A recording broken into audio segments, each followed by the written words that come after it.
Olá, boa noite. Está no ar o ND Especial Saúde. Toda sexta-feira você acompanha um programa especial voltado para bem-estar, alimentação saudável e as novidades da medicina.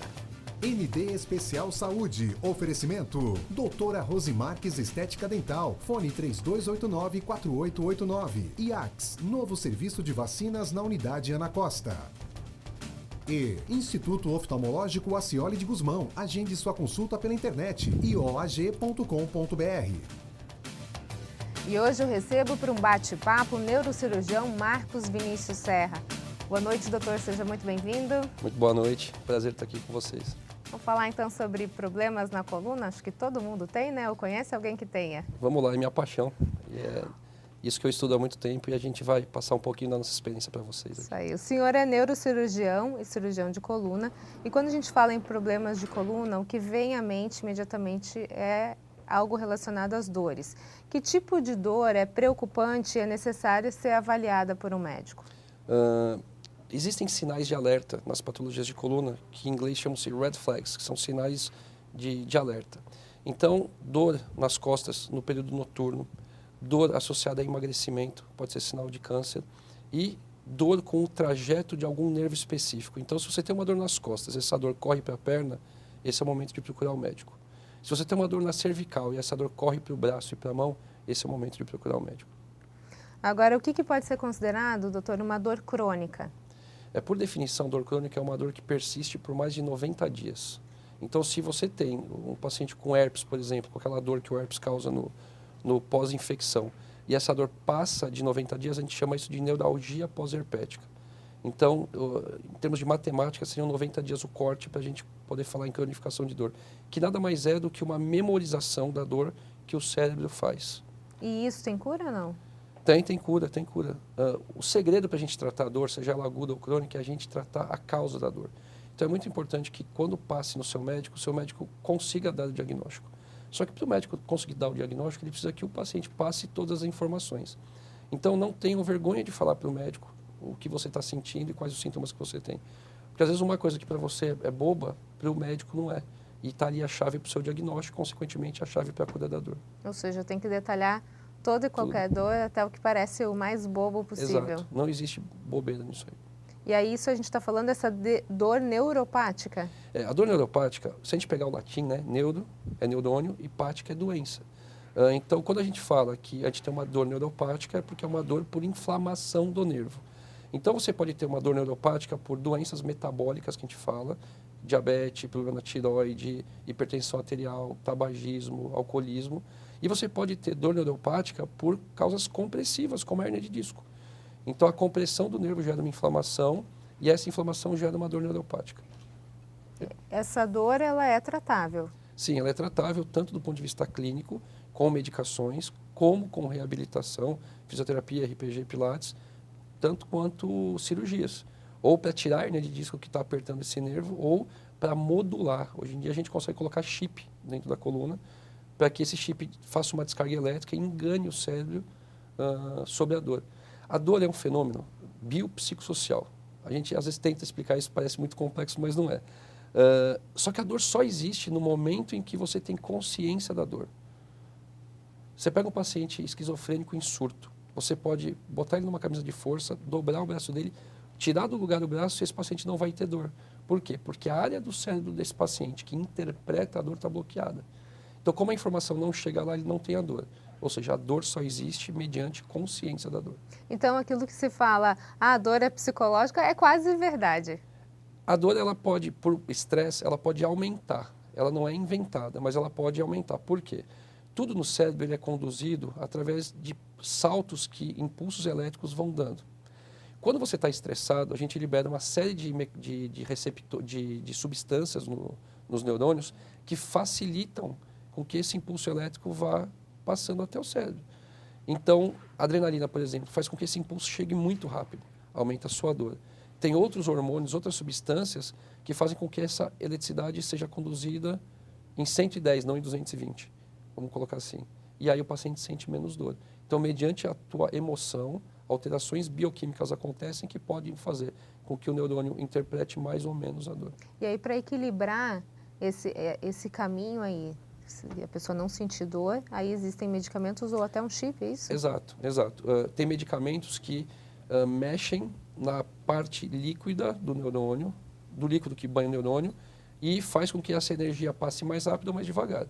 Então, por exemplo, aqueles remédios que a gente passa para depressão e dor.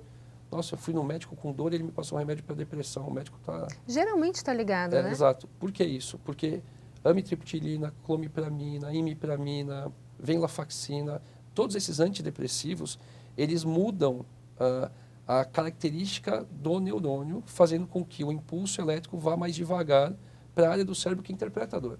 Consequentemente, a dor do paciente acaba sendo menor. Então, faz parte do tratamento da dor crônica a gente usar antidepressivo. Não porque a gente quer tratar a depressão, que pode vir junto de um quadro doloroso, mas sim porque lentifica essa transmissão elétrica para o cérebro. E isso não pode causar nenhum tipo de dependência?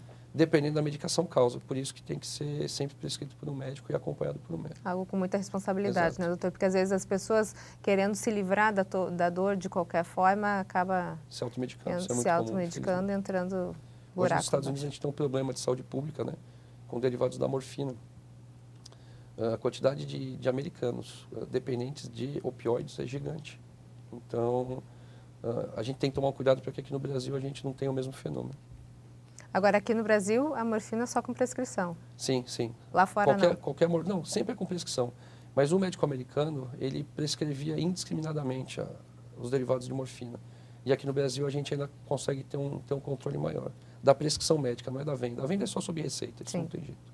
Ok, a gente vai para um rápido intervalo e na sequência a gente continua a falar sobre dor na coluna. Nós voltamos já já. O ND Especial Saúde está de volta e hoje a gente conversa com o neurocirurgião, Dr. Marcos Vinícius Serra. Doutor, a gente está falando sobre a origem da dor e como se livrar dela. E o senhor mencionou que muitas vezes também pode ser a questão da má postura ou a importância do exercício, né? A falta de exercício, a má postura, muitas vezes, elas decorrem de problemas clínicos. Quais são os mais comuns que a gente está falando? Existem problemas de saúde, como eu falei no bloco anterior. Diabetes, pressão alta, dislipidemia, que é o colesterol alto, alcoolismo, tabagismo, que enfraquecem a musculatura. A musculatura é o que a gente chama de estabilizador dinâmico da coluna. Então, você imagina que a coluna é uma articulação do mesmo jeito que o joelho, só que uma articulação em cima da outra. Então, quando a gente junta cervical, torácica, lombar e sacral, a gente tem várias articulações que estão sendo presas, estabilizadas por ligamentos, tecidos ósseos e músculo. E o músculo é o tecido que a gente consegue mais trabalhar para que a gente consiga estabilizar a coluna. Ora, se eu tenho alguma patologia qualquer, ou a falta de atividade física que enfraqueça a minha musculatura, eu vou estar deixando minha coluna com micromovimentos. Isso faz com que a nossa coluna degenere mais rápido. E o paciente que já tem alguma tendência, às vezes até genética, a ter uma hernia de disco, algum outro problema, venha desenvolver essa doença de forma mais rápida. Por isso a importância de exercício físico, Sempre. né? Essa é a principal receita para a Exato. saúde? A literatura médica ela é muito clara. A única coisa que você tem evidência científica de que melhora dores na coluna, somente a lombalgia ou a cervicalgia, que é aquela dor que não irradia, é a atividade física. É fundamental. A modalidade você vai escolher o que você gosta. E aí o médico só vai dizer o que não fazer. Sim. Para isso existe o educador físico e eu, fisioterapeuta, para poder direcionar essa parte do tratamento. Agora eu queria falar sobre uma novidade, pelo menos para mim é uma novidade, que é a endoscopia de coluna. Exato. A gente tem um vídeo, gostaria de colocar para o senhor explicando como é que funciona, tá aqui, ó, como é que funciona a endoscopia de coluna e para que ela serve. Bom, a diferença da cirurgia de endoscopia de coluna para a cirurgia aberta é que a câmera vai dentro da coluna. Antigamente a gente fazia essa cirurgia com a câmera lá fora e a gente vendo lá na profundidade. Agora não. A câmera vai dentro. Então vocês conseguem perceber aqui, ó. Aqui é uma cirurgia de hérnia que a gente chama de endoscopia de coluna interlaminar. A gente está do lado esquerdo. A gente desenvolveu umas regrinhas para ensinar outros médicos a fazerem essa cirurgia. Isso que está aqui, ó, é o nervo ciático. Na realidade é a raiz de S1 que a gente chama.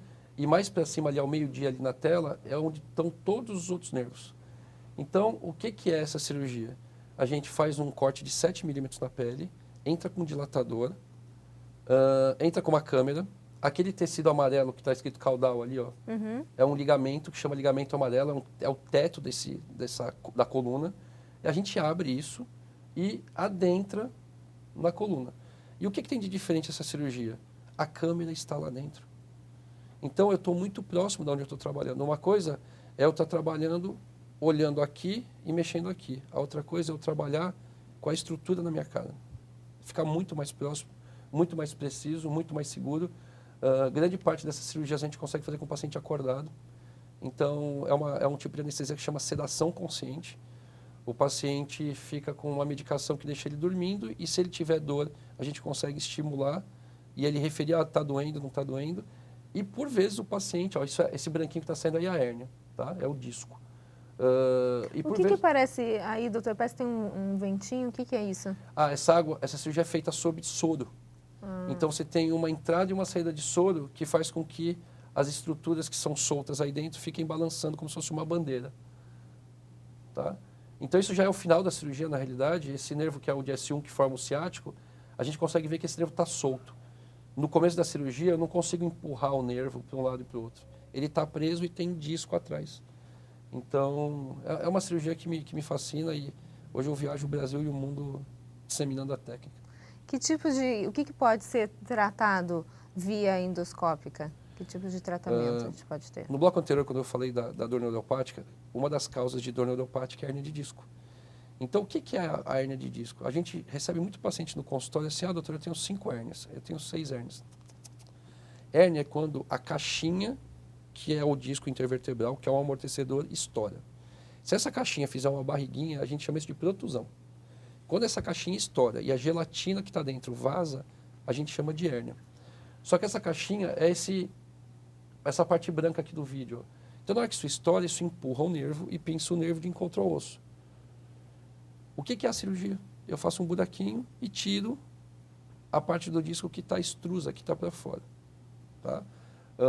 Só que tem outras situações que a gente pode tratar. Aperto por osso. Então, eu consigo limar esse osso. A gente fala drilar, é o termo técnico.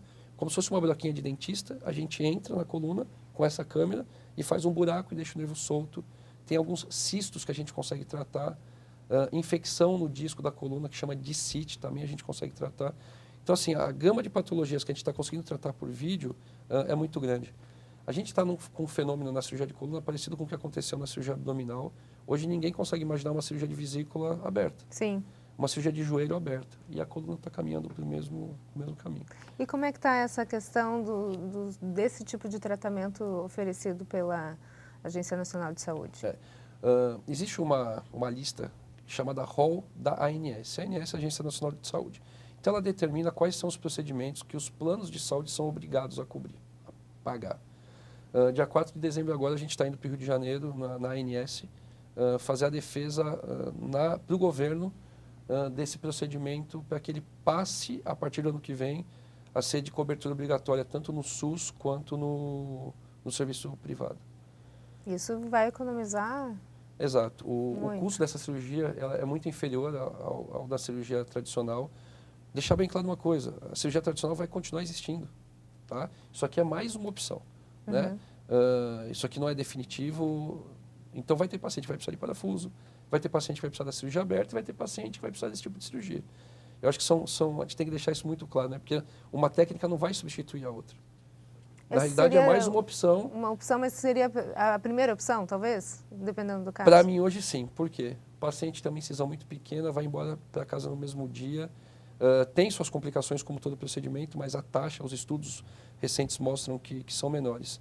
E a gente fez um estudo de impacto econômico nas contas da Seguridade Social aqui no Brasil, no primeiro ano do método. E é isso que eu estou indo mostrar lá para o governo federal. Algo em torno de 3 bilhões de reais de economia na Previdência Social com a técnica. Com esse tipo de técnica. Esse tipo de técnica também é para problemas da cervical? Também. A gente pode usar para problemas da torácica e da cervical também. Mesmo tipo de procedimento? Mesmo tipo de procedimento. Existem contraindicações, né? Então, por exemplo, se você tem instabilidade, ou seja, eu vejo no raio-x que a vértebra está solta, eu não posso fazer esse método. Existem variações anatômicas, algumas situações que é impossível eu adentrar com a câmera sem machucar o nervo. E você consegue ver isso no exame de ressonância e evitar uma catástrofe. Né? O melhor jeito de não ter complicação é prevê-la. Se você consegue prever, você não faz. Sim. Tá? E o pós-operatório, doutor, como é que é? Isso é outra coisa que é muito interessante no procedimento. É um pós-operatório mais tranquilo, mais curto, porque como a incisão é menor, ela tem 7 milímetros, as estruturas não são muito machucadas.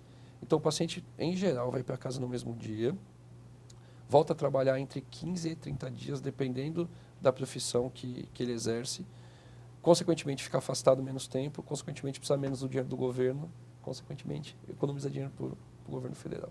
Atividade física em quanto tempo? 15 dias a gente já começa com fisioterapia. Eu separo muito bem lá na clínica a questão do fisioterapeuta e do educador físico, né? O fisioterapeuta é alguém que está tratando uma doença. Sim. E o educador físico é aquele que está prevenindo a doença. Então, nos primeiros 40 dias, do 15º ao 40º dia, o paciente vai fazer físio antálgica, que a gente fala. Um pouquinho de alongamento, TNS, para poder aliviar a dor referente ao procedimento. A partir daí, a gente vai liberando o doente para fazer hidro e depois RPG e pilates. E por volta de 120 dias, musculação. Pode ter algum tipo de efeito colateral?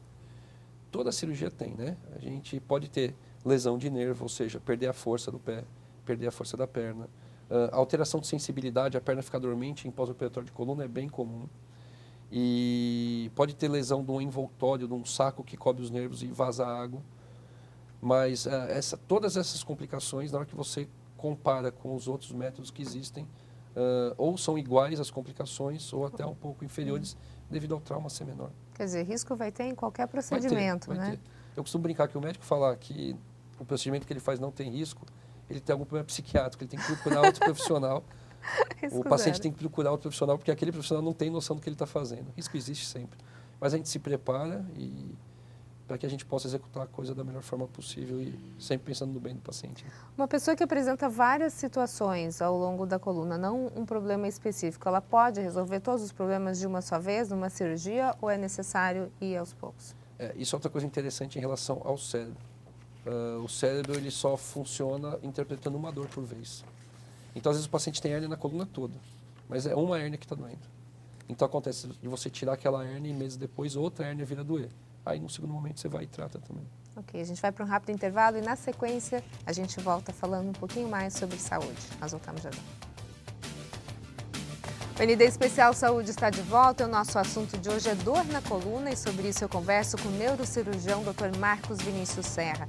Doutor, a gente está falando sobre a dor, sobre o problema na coluna, sobre a endoscopia e agora eu queria falar sobre um problema que acomete, acho que quase que 90% da população, talvez principalmente os mais jovens, que é a questão... 85%. Quase cheguei lá, tá vendo? 85%, que é o estilo de vida. Muita gente tem dor na coluna por conta do bendito celular, né? A gente está ficando numa posição esquisita. As pessoas não têm mais essa curvatura na cervical, né?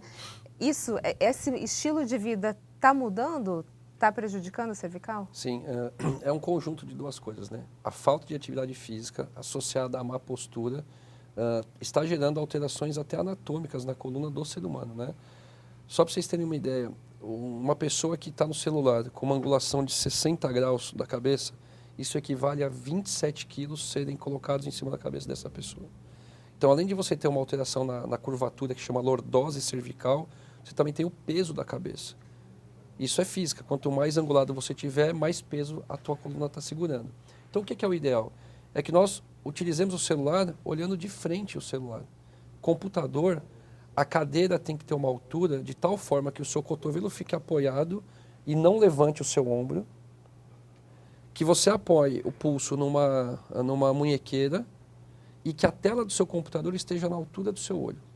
Se você tiver com o computador baixo ou com o computador alto, isso vai te gerar transtorno. Ou seja, se alguém se identificou, né? Tá aí Tá as dica. dicas. Problema na cervical, dor de cabeça, dor na nuca, elas têm ligação? Tem ligação. É uma minoria dos pacientes que tem dor de cabeça que tem problema na cervical.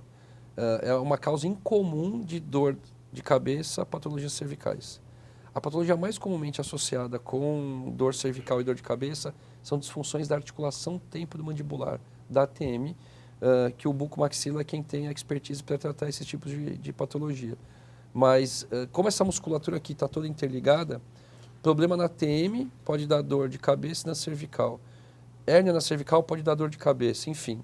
Como tudo está interligado, A gente tem que... Hoje a medicina é a arte do diagnóstico diferencial, né? Então você tem um sintoma e aí você destrincha quais são as possíveis causas. E existe relação, sim. Dá para se evitar problemas na cervical? Tal cervical quanto lombar.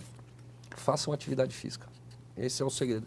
Se não quiserem lembrar de nada dessa nossa entrevista, que guardem. Procurem uma academia, matricule-se e façam atividade física regular.